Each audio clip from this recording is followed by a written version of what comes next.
Thank you. Today, welcome back. We want to look at minus signs in some mathematical issues. Minus signs when they are multiplying themselves. Today, we want to look at it in multiplication.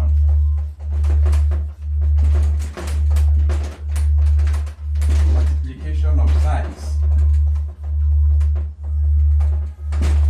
When numbers are multiplying themselves, there are some issues students normally have, but I want to clarify it today.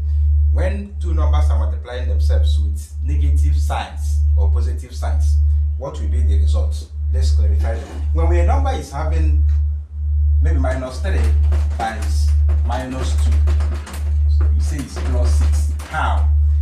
I want to clear it now. When minus is times a minus, your answer will be plus. That's mathematical result. Now, if we have these numbers this way,